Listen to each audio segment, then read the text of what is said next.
ஐயா உண்டு. தர்மயுகம் நோக்கி என்ற யூடியூப் சேனல் மூலமாக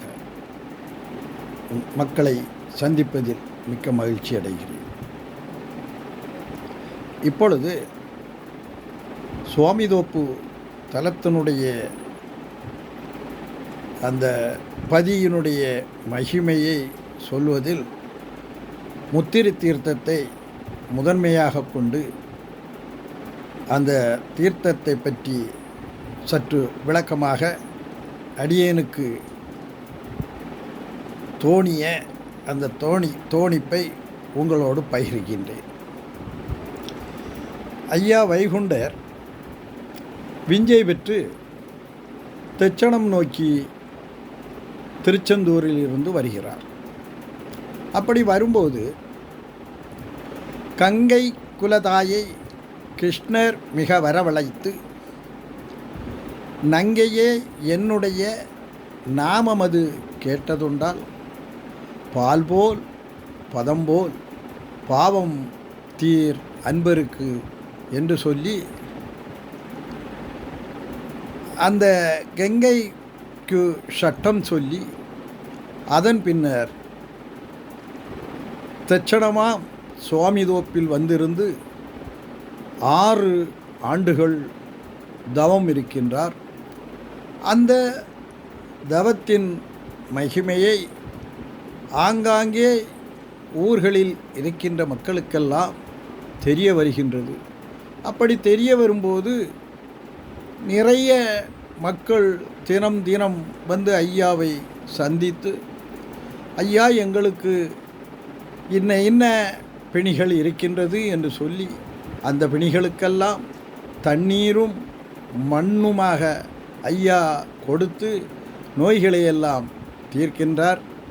அப்படி வருகின்ற மக்களையெல்லாம் ஒரு சமத்துவ நெறிப்படுத்துவதற்காகவும் இந்த மக்களுக்கு பிணிகளை தீர்ப்பதற்காக அந்த ஒரு கிணற்றை ஐயா நியமித்து, அந்த கிணற்றிலே சென்று நீங்கள் அனைவரும் ஒரு கிணற்று நீரில் எல்லோரும் சமத்துவமாக குளித்து நீங்கள் வருவீர்களே, ஆனால் உங்களுக்கு அனைத்து பிடிகளையும் தீர்ந்து போகும் என்று ஐயா அவர்களுக்கு சொன்னார்.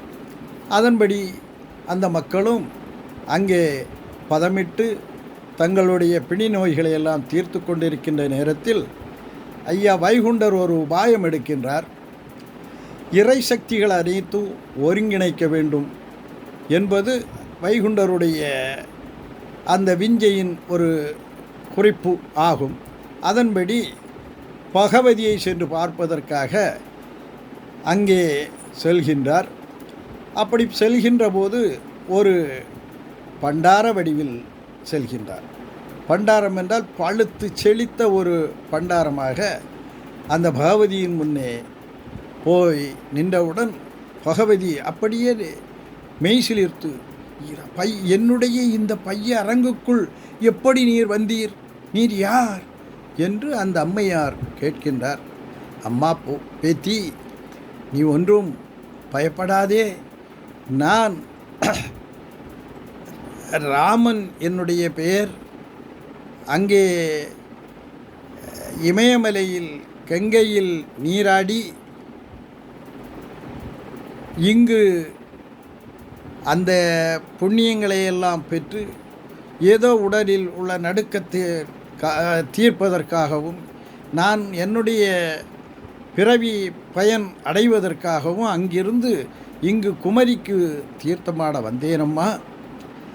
இங்கே வந்து தீர்த்தமாடிவிட்டு இனி நாம் நமது இடத்திற்கு செல்வோம் என்று திரும்பும்போது ஒரு செய்தி என் காதுகளில் எட்டியது.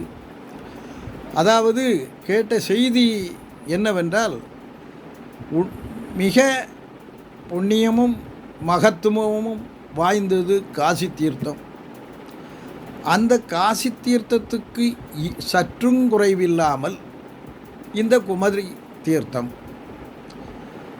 இந்த இரண்டுக்கும்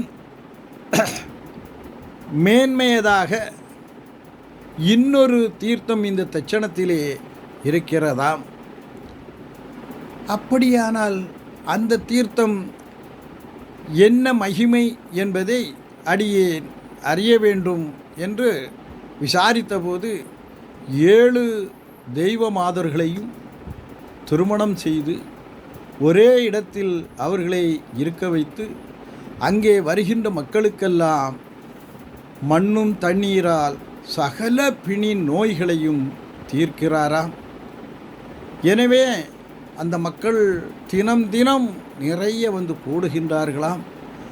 இப்படிப்பட்ட ஒரு அரிய நிகழ்வு இந்த தச்சனம் எனும் சாமிதோப்பிலே நடக்கின்றதாம். அதை பார்க்க போக வேண்டும் என்று என் மனம் எண்ணியது. ஆனால் இரவு நேரம் கடந்துவிட்ட காரணத்தால் நான் உன்னுடைய இந்த கோவிலை ஒரு அகரம் என்று நினைத்து வந்துவிட்டேன், வேறு ஒன்றும் எண்ணாதே என்று சொன்னபோது அந்த பகவதியும் அப்படியே நம்பிவிட்டார். அப்படி பகவதியிடம் சொல்லும்போது இந்த தீர்த்தனுடைய மகிமையை அவர் எடுத்து சொன்னது தான் இந்த இடத்தில் முக்கியம்.